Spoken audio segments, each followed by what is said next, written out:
नमस्कार, मी इक्बाल रेठरेकर. सकलममध्ये आपलं स्वागत आहे. कॅप्टन फाईल्स म्हणजे वेगळं सांगण्याची गरज नाही. कॅप्टन अशोक खरात फाईल्स समाज माध्यमावर आता वेगानं व्हायरल होत आहेत. हे प्रकरण केवळ भोंदूबाबा भोवती फिरत नसून खरातच्या निमित्तानं पडद्याआडून अनेक राजकीय नेत्यांचा गेम करण्याचे कारस्थान सुरू आहे. रुपाली चाकणकरांचे खरात संबंधाचे प्रकरण बाहेर काढून ट्रेलर दाखवला आहे. रुपाली चाकणकरांची राजकीय अवस्था कशी होऊ शकते, कशी झाली आहे बघा, हाच एक इशारा या संबंधित नेत्यांना दिलेला दिसतो. परंतु चाकणकर या संपूर्ण राजकीय षडयंत्राचे प्रतिकात्मक स्वरूप आहे. कदाचित रुपाली चाकणकर यांच्यावर निशाणा नसेल, आणखी कोणावर तरी या प्रकरणात राजकीय निशाणा असू शकेल. तो कोणावर साधला जाईल हे आगामी काळात समजेल. एखाद्याचे राजकीय करिअर बर्बाद होईल असे व्हिडिओ असू शकतील काय, अशी शंका आता येऊ लागली आहे. खरात प्रकरण अलीकडे बाहेर आले असे वाटत असले तरी वास्तविक गेली काही वर्ष यावर काम सुरू होते. यामध्ये कोणकोणते नेते अडकले आहेत याचा अभ्यास सुरू होता. त्यासाठी नियोजनबद्धरित्या व्हिडिओ क्लिप्स ताब्यात घेण्यात आल्या आणि योग्य वेळी हे प्रकरण चव्हाट्यावर आणलं गेलं. अशोक खरात याचे अनेक राजकीय दिग्गजांसोबत असलेले फोटो देखील व्हायरल होत आहेत. त्यामुळं यातून ढोंगी बुवाबाजीचा पर्दा फाश होत आहे. तर आता याच बुवाबाजीचा आधार घेत भविष्य काळातील राजकीय मोठं कटकारस्थान रचलं जात आहे. राज्य महिला आयोगाच्या अध्यक्षा रुपाली चाकणकर यांचा या प्रकरणात राजीनामा घेण्यात आला. मात्र अशोक खरात यांचे विविध पक्षातील दिग्गज नेत्यासोबतचे फोटो आता समाज माध्यमावर वेगाने व्हायरल होत आहेत. त्यामुळं कॅप्टन फाईल्स म्हणजेच अशोक खरात प्रकरण दिवसेंदिवस आता नवं वळण घेत आहे. कॅप्टन खरात यांचे अनेक बड्या नेत्यांशी जवळचे संबंध होते. त्यामुळं त्याचा हा गोरखधंदा गेले अनेक वर्ष सुरू होता. अनेक मोठ्या राजकीय नेत्यांसोबत खरात याचं उठणं बसणं असायचं. त्यामुळं कॅप्टन खरातला राजकीय आश्रय हे स्पष्ट झाले आहे. या प्रकरणाशी निगडीत सत्ताधारी आणि विरोधी पक्षातील नेते, आमदार, खासदार, मंत्री देखील यामध्ये जोडले गेले आहेत. लोकसभा आणि विधानसभेची उमेदवारी मिळावी यासाठी अनेक जण कॅप्टन खरातकडे जात असायचे. राज्य महिला आयोगाच्या अध्यक्षा रुपाली चाकणकर यांना तर राजीनामा द्यावा लागला. मात्र चाकणकर यांचा राजीनामा म्हणजे रुपाली चाकणकर झाकी है, खेल अभी बाकी है, अशी चर्चा राजकीय वर्तुळात सुरू आहे. कारण या प्रकरणाशी अनेक राजकीय दिग्गजांची नावे आता पुढे येत आहेत. कदाचित त्यांच्या फाईल्स त्यांच्या समोर टाकून हवा तसा सत्तेचा डाव मांडला जाईल. मात्र एखाद्या व्यक्तीचा राजकीय गेम कसा होऊ शकतो याचं प्रत्यय देखील या प्रकरणातून दिसून येते. हे सर्व प्रकरण रुपाली चाकणकर यांच्यावर फोकस करण्यात आले. अर्थात चाकणकर देखील तितक्याच जबाबदार आहेत. कॅप्टन फाईल्स बाहेर आल्यानंतर त्याला राजकीय रंग देण्याचा प्रयत्न करू नका, असा इशारा मुख्यमंत्री देवेंद्र फडणवीस यांनी दिलाय. कारण कॅप्टन खरातकडे विरोधी पक्षातील कोण कोण जात होतं याची सर्व पुरावे माझ्याकडे आहेत, असं सूचक वक्तव्य देखील मुख्यमंत्री देवेंद्र फडणवीस यांनी केलंय. त्यामुळं कॅप्टन फाईल्स प्रकरणी यामध्ये मोठी राजकीय खेळी असल्याचंही म्हटलं जात आहे.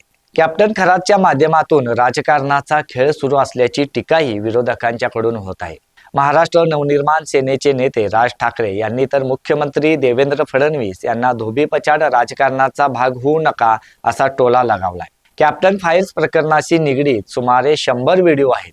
दिवसेंदिवस अनेक धक्कादायक पुरावे समोर येत आहेत. ज्या अर्थी मुख्यमंत्री देवेंद्र फडणवीस म्हणतात की या प्रकरणाचं राजकारण करू नये कारण सर्वाधिक पुरावे माझ्याकडे आहेत, याचा अर्थ काय?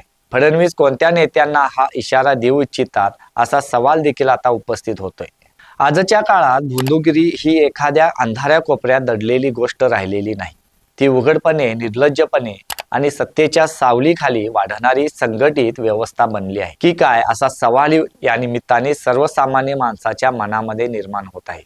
अशोक खरात सारखे सोयघोषित कॅप्टन, कॉस्मॉलॉजी आणि अंकशास्त्रज्ञ ही त्या व्यवस्थेची ठळक उदाहरणे आहेत. हा प्रकार केवळ एका व्यक्तीच्या विकृत प्रवृत्तीचा परिणाम नसून तो समाजातील अंधश्रद्धा, भीती आणि सत्ताधाऱ्यांच्या मौन संगतीचा एकत्रित परिणाम आहे. देवी शक्ती, मंत्र, तंत्र आणि भविष्य या शब्दाच्या आडून लोकांच्या मनावर नियंत्रण मिळवणे आणि त्यांची फसवणूक करणे हा आता एक प्रकारे कॉर्पोरेट व्यवसाय बनत आहे. ही घटना म्हणजे अंधश्रद्धा आणि राजकारण यांच्यातील धोकादायक संगनमताचे गंभीर उदाहरण आहे. अशा प्रकारच्या घटना देशात आणि महाराष्ट्रात नवीन नाहीत, परंतु प्रत्येक वेळी यातून उघड होणारी बाब म्हणजे स्वतःला बाबा, गुरु किंवा ज्योतिषी म्हणवून घेणाऱ्या व्यक्तींना मिळणारा राजकीय आश्रय आणि त्यातून निर्माण होणारे अभेद्य सत्ता कवच. या प्रकरणातही काही मोठ्या नेत्यांची नावे पुढे येत असल्यानं प्रश्न अधिकच जटिल बनला आहे. समाजात अशा विकृत प्रवृत्तींना खतपाणी नेमके कोण घालत आहे? अशोक खरात यांच्यावरचे आरोप अत्यंत गंभीर स्वरूपाचे आहेत. लैंगिक शोषणासारखा गुन्हा हा वैयक्तिक पातळीवरील विकृती आहेच, शिवाय तो सत्तेचा आणि प्रभावाचा गैरवापर आहे. अशा बाबांच्याकडे अनेक लोक श्रद्धेने जातात, त्यांच्या आयुष्यातील समस्या सोडवण्यासाठी त्यांच्यावर विश्वास ठेवतात. हाच विश्वास संपादन करून असे भोंदू बाबा सर्वसामान्य माणसाचे आर्थिक आणि लैंगिक शोषण करत असतात. त्यामध्ये आणखीची भर म्हणून अनेक राजकीय लोक देखील अशा भोंदू बाबांच्याकडे जातात. खासदार, आमदार, मंत्री हे लोक देखील आपली राजकीय कामं घेऊन अशा भोंदू बाबांच्याकडे जातात. जेव्हा एखादी व्यक्ती स्वतःला आध्यात्मिक किंवा अलौकिक शक्ती असलेली म्हणून सादर करते, तेव्हा तिच्या भोवती एक प्रकारची भीती आणि आकर्षण तयार होते. यामुळं पीडित व्यक्तींना आवाज उठवणे कठीण जाते आणि असाच काहीसा प्रकार कॅप्टन खरात याच्या बाबतीत घडला. अनेक महिलांचे त्यांनी लैंगिक शोषण केलं. गेले अनेक वर्ष हा धंदा सुरू होता, मात्र तक्रार देण्यासाठी कोणी पुढे येत नव्हते. मात्र एका महिलेने तक्रार दिली आणि कॅप्टन अशोक खरातचे बिंग फुटले. एखाद्या सर्वसामान्य माणसाला एखादी 4 चाकी गाडी किंवा एखादी प्रॉपर्टी विकत घ्यायची असेल तर त्याला 30 ते 40 लाख जमवताना मोठं कष्ट करावं लागतं. काही वेळा ते देखील त्याला शक्य होत नाही.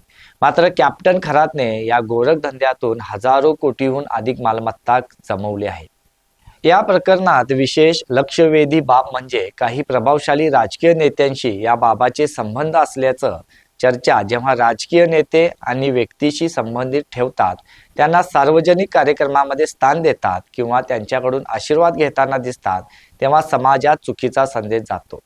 जर इतके मोठे नेते या बाबावर विश्वास ठेवतात तर नक्कीच योग्य असतील असे सामान्य नागरिकांना वाटते. परिणामी अशा बाबाची सामाजिक मान्यता वाढते आणि त्यांना अधिक बळ मिळते.